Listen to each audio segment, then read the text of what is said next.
propósito de criminalidad y de pobreza, Danilo Medina hablaba en una de sus comparecencias de la relación que hay entre una cosa y la otra. Y recordaba que algo que hemos comentado, pero que conviene traer a propósito de esto, que en El Salvador, por ejemplo, primero se puso en práctica la ley de mano dura. Poco tiempo después se puso en práctica la ley de super mano dura. Y después vino otra ley, que fue la ley de la escoba. Fíjate cómo iban cambiando la legislación, cada vez dentro de la filosofía de la mano dura, de la ideología aquella de que lo que hay es que dar funda al narcotráfico. Y ahora, digo, a la delincuencia en sentido general, ¿no? Ahora acaban de aprobar una ley que es de proscripción, así le llaman, proscripción de las maras. Esa es otra ley. Y seguirán haciendo leyes, porque con leyes no se resuelve ese problema. Porque no es un problema de mano dura, como tú decías ahorita, Rafael, y como decía el propio Danilo Medina en esa intervención. O sea, es un problema de miseria, es un problema de pobreza.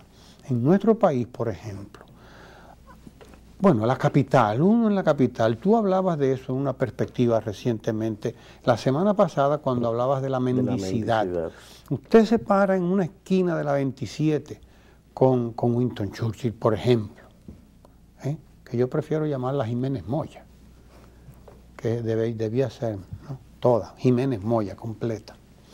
Entonces, en esa 27 usted se queda mirando la cantidad de niños que le van a limpiar el vidrio del carro, de niños que le van a pedir, de niños que van a vender candados, de niños que van a vender, y de jóvenes que están vendiendo perritos, que están vendiendo esto, que están vendiendo aquello. Y dos esquinas más adelante usted va a encontrar lo mismo. Toda la 27 y en la Lincoln y en la Núñez. Usted va a ver aquel panorama.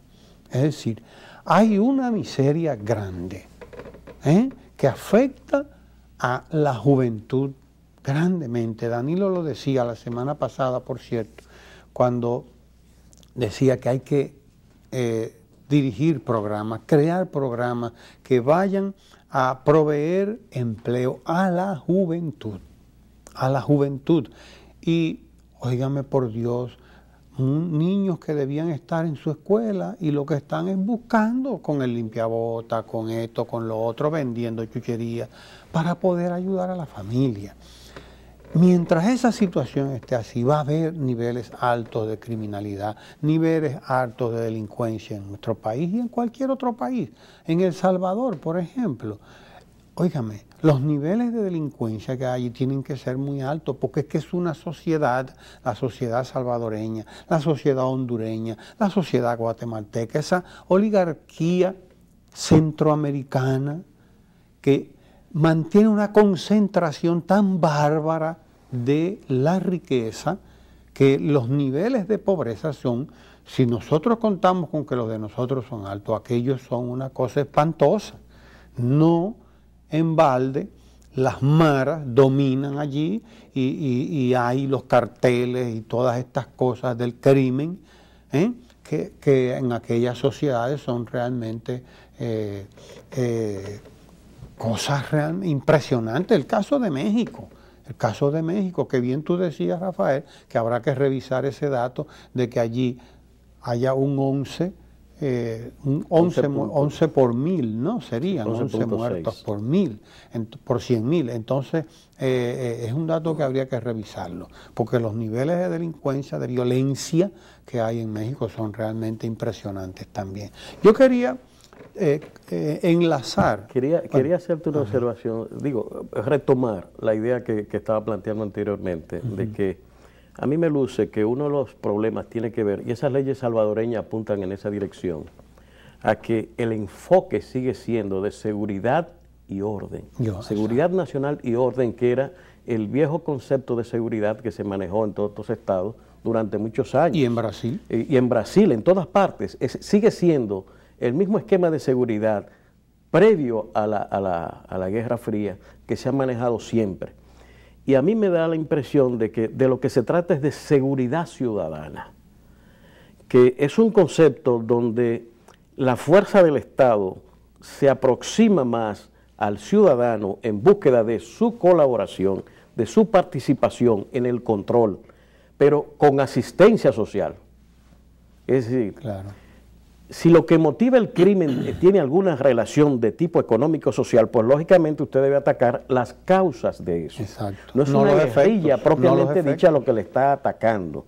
Es verdad que, por ejemplo, en el caso del narco, es una estructura organizada con fuerzas económicas, con poderes incluso ya a veces como los maras, que se dice que tienen pues hasta fuerzas militares con alta organización. Pero ellos necesitan las comunidades, porque ellos no pueden vivir sin la comunidad. Claro. Y si la comunidad mejora su situación socioeconómica, si la comunidad tiene de qué vivir, cómo educar a sus hijos, si tiene seguridad de salud, pues el caldo de cultivo para que ellos puedan crecer son cada vez menos. Y en ese caso pudiera entenderse que la intervención policial directa, en términos de hacer justiciable a esa gente, pues tenga un sentido mucho más explicativo, pero no desprendida de una intervención estatal hacia la ciudadanía y de seguridad hacia la ciudadanía, ayudando a la ciudadanía a emerger de ese estado de postración social en que está. Es decir, que claro, es un concepto de seguridad totalmente diferente a lo que se ha estado usando. Por eso vemos que, por ejemplo, lo que se está haciendo aquí es que el muchacho que delinque, la política que se sigue es básicamente de ajusticiamiento. Claro. Entonces, son dos conceptos totalmente diferentes. A las causas, como decía Danilo, hay que ir a atacar la pobreza, hay que ir a atacar la miseria. No es que no se apliquen las medidas del lugar, claro, pero hay que ir a atacar la miseria, hay que ir a atacar la pobreza, el desempleo, la falta de educación en esos sectores, hay que trabajarlo, la falta de oportunidades. Si tú tienes en un barrio gente que no tiene qué comer, ni cómo servirse las necesidades del día, y el narcotraficante que la está supliendo, como se ve, claro, en los entierros que se hacen cuando matan uno en los barrios. Es decir, esa connivencia se da porque la gente no tiene cómo resolver su problema. Claro. No es porque ellos quieren asociarse a delincuencia. Es la necesidad que lo empuja a eso. Yo quiero asociar ese tema a uno que vi, a una información de que el Ayuntamiento de Santiago, Julián Cerulle, acaba de anunciar la puesta en marcha de un programa de microcrédito. Microcrédito desde el Ayuntamiento, un programa para financiar a los pequeñitos negocios de hasta 50,000 pesos. Oye, y a la micro y pequeñita empresa. Entonces, programas como eso debían pensarlo bien los ayuntamientos, porque los ayuntamientos son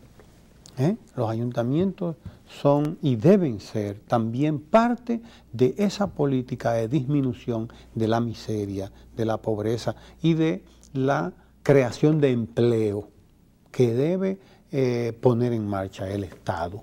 Urgentemente, incluso reforzar las políticas sociales que se han venido aplicando desde el Gabinete Social, desde Solidaridad, el bono gas y el bono luz y el comer es primero y todas esas cosas, seguir reforzándolos, insistir en ellos, claro que sí, pero acompañarlos también de una política de estímulo de la pequeñita empresa, de la pequeña y mediana empresa, para que sean productores de empleo, creadores de empleo, porque no hay otra manera de resolver este problema. Es esa la manera de resolverla. Y me llamó la atención ese programa que ha puesto ya en marcha el Ayuntamiento de Santiago. Hay, Ramón, un factor, tanto en solidaridad como todo ese tipo de programas que se emplean, que hay que tomar en cuenta, es decir, las condicionalidades.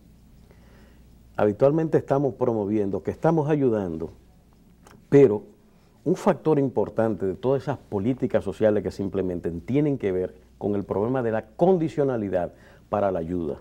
Sobre todo en lo que tiene que ver con las condicionalidades para me lleva el niño a la escuela y yo te doy tal cosa.